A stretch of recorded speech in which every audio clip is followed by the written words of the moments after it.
On a la société qui tombait en plus, l'histoire de Hawks. Cet épisode est un régal. Mesdames et messieurs, ici Chaj et on se retrouve aujourd'hui sur la chaîne secondaire Serial Chaj le Phénix pour parler de cet épisode 16 de la saison 6 de My Hero Academia, l'enfer des Todoroki 2. Et c'est vrai que en vrai ça concerne pas forcément les Todoroki principalement cet épisode puisqu'on va avoir l'histoire de Hawks, mais bon il fait un petit peu partie de la famille puisque c'est un grand fan des Todoroki et un petit peu le fils spirituel aussi d'Endeavor dans un certain sens, et c'est pour ça qu'on va devoir aussi en parler en détail. Et je vous rappelle qu'il y a un petit peu moins de montage sur cette chaîne secondaire, mais ça me permet de peut-être sortir les vidéos plus vite parce que là déjà il est assez tard pour sortir cette review donc de cet épisode. Et commençons par le gros sujet qui est l'histoire de Hawks. Et déjà la direction lors de cet épisode, je l'ai trouvé plus bonne que d'habitude. Je sais pas si c'est juste personnel, est-ce que en fait c'est le fait justement que l'environnement de Hawks ce soit un environnement pauvre et délabré, mais en fait ça m'a fait penser à du Devilman Crybaby ou autre manga comme ça post-apocalyptique qui était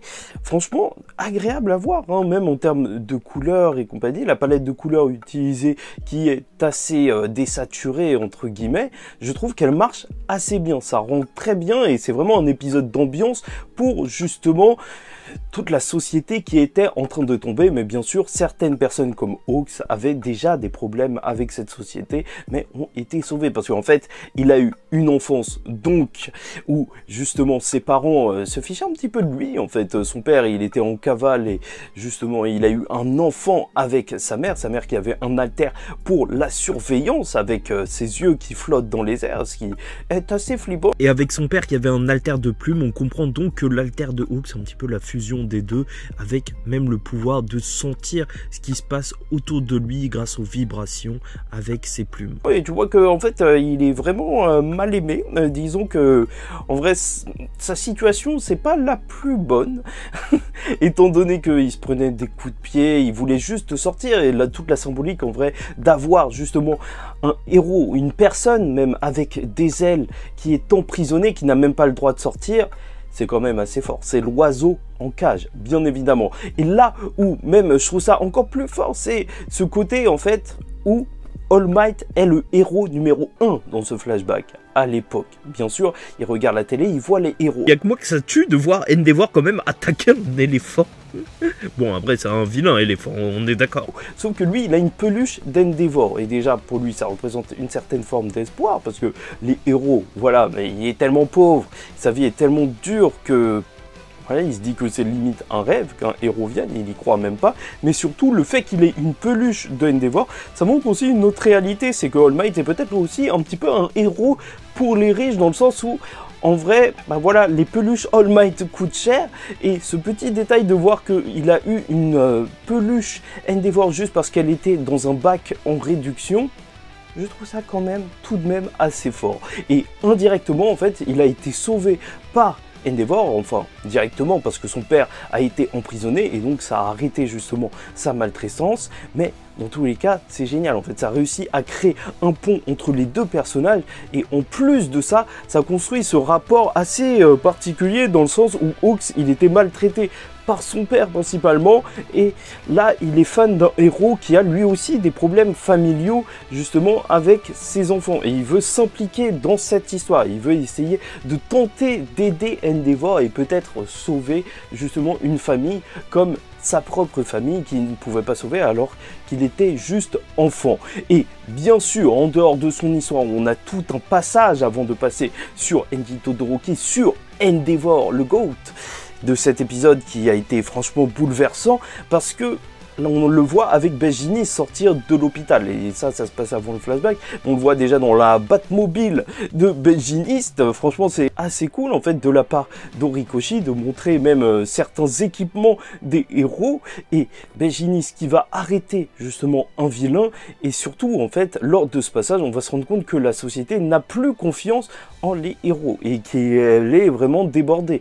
Les policiers, eux, doivent s'occuper des personnes qui se sont échappées de prison, alors que les héros en plus désertent de plus en plus. On voit même le héros numéro 9 déserter. Et c'est vrai que si le travail devient difficile et en plus de ça bah, il est mal considéré, tout le monde commence à te cracher dessus. Ça peut se comprendre dans un sens, même si c'est le moment où, en théorie, on a le plus besoin des héros, et donc le petit passage sur Stein, ça fait quand même tout son sens, puisque Stein, son but c'était de faire le tri des vrais héros, et peut-être que les vrais héros, au final, seront les héros qui resteront là, dans Washu Washu. Est-ce que quelqu'un pense à ce héros quand on pense aux héros les plus nobles ? Bah, vous devriez peut-être. Et franchement, ce passage, il est tellement important parce que depuis le début de la série, on se dit que la population, elle pourrait se défendre toute seule, mais ça nous montre aussi que se défendre tout seul dans ce monde où les gens ont des pouvoirs, où il y a même des équipements super-héroïques, ça peut partir très loin et ça peut faire d'énormes dégâts. D'ailleurs, n'hésitez pas à liker ou disliker la vidéo, commenter, donner votre avis en commentaire et vous abonner si vous n'êtes pas encore abonné. Chaque semaine, on parle de My Hero Academia, donc allez-y.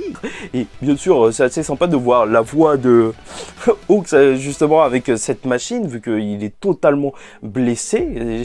La voix un petit peu, pas fluette, mais quand même assez marrante, qui dénote complètement de sa voix originale. Et on va voir en réalité que lorsqu'il va justement partir vers sa mère, et qu'on va apprendre même que après avoir été maltraité par son père, alors il s'est retrouvé à travailler pour la commission héroïque, et il a placé sa mère dans un endroit tranquille, sauf qu'elle s'est fait questionner sûrement par Dabi, et c'est pour ça qu'il connaissait le passé de notre très cher Hawks. Et là, maintenant qu'il est libéré de toute attache, en fait, qu'il n'a plus forcément besoin de s'inquiéter pour quelqu'un ou autre, et que même il n'a plus ses chefs pour le commander, il le dit, c'est dans ces moments-là où, justement, tout le monde peut faire ce qu'il veut, et même la société, maintenant qu'elle est plus ou moins détruite, c'est même ça, les héros, en vrai, ils se révèlent réellement à partir de ce moment, où il n'y a plus vraiment, en fait, d'étreinte sur eux, ou peut-être que la pression est peut-être un petit peu trop forte. Dans tous les cas, il veut aider les Todoroki, avec même un petit hommage à Twice, qu'il considère comme quelqu'un de bien dans toute cette histoire, malgré qu'il ait dû le tuer parce qu'il était beaucoup trop dangereux. Et je trouve ça intéressant, encore une fois, que en vrai il y ait eu une personne avec un alter beaucoup trop dangereux dans le monde de My Hero Academia, au point qu'un héros ait dû le tuer. Et celui qui va cristalliser justement toute la haine de la société envers les héros, c'est donc notre très cher Endeavor. Un Endeavor qui, je le répète encore une fois, il a été ultra touchant lors de cet épisode. Touchant non pas parce qu'on pardonne tout ce qu'il a fait ou je sais pas quoi, mais c'est juste que tu sens sa détresse. Voilà. À l'hôpital, tu le vois vraiment, même quand il se baisse sur son lit, le seiyuu, il est juste ultra efficace, même comme celui de Hawks. Et franchement, avec l'OST, mais l'OST, ça faisait que le discours était juste tellement poignant, encore une fois. C'est toujours la petite référence d'Horikoshi à Mario avec les médecins en forme de personnel de Mario. Mais lors de son monologue où justement il est en train de se poser des questions quant à tout ce qui est en train d'arriver, et il se rend compte que dès que ça touche à sa famille, en réalité, il est nul, enfin il est nul, il y arrive même pas en fait, que ce soit ses enfants qui se fassent attaquer, ou même, donc là, un Dabi qui s'est révélé être son fils, il peut pas, c'est juste au-dessus de ses forces, même si c'est le numéro 1, même si c'est celui qui a toute la responsabilité, et que justement on l'accuse donc pour ça, pour l'échec des héros, alors il n'arrivera pas forcément à se relever de ce qui s'est passé avec Dabi, même s'il a eu même le soutien des autres héros comme Best Jeanist. Et c'est là où déjà tu vas avoir une scène assez marrante, parce qu'on va pas se mentir, le fait de le voir pleurer, et même peut-être que ça a été coupé assez brusquement, mais voir Shoto qui rentre et qui est juste choqué, et qui referme la porte d'un coup, je trouve ça juste génial, avec son légendaire cri de Shoto, tu vois, les classiques d'Endeavor. Et donc il va retrouver sa famille, et il sera temps pour sa famille justement de parler de toute cette affaire avec la mère des Todoroki, qui est là, qui est arrivé et qui a eu une entrée ultra badass. Hein. Franchement, là, le personnage m'a encore plus marqué que dans le manga. Je trouve que globalement, en fait, c'est un épisode qui a su poser son rythme pour rendre chacun des moments impactants, et cette transition donc d'après-guerre, ou plutôt cette conclusion même d'après-guerre assez poignante.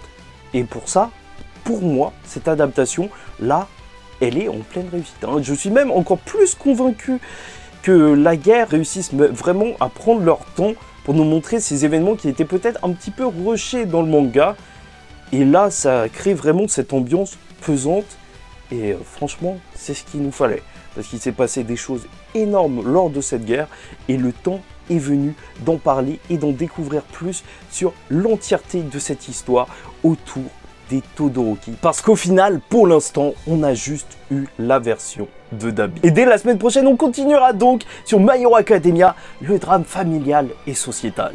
Quelle folie!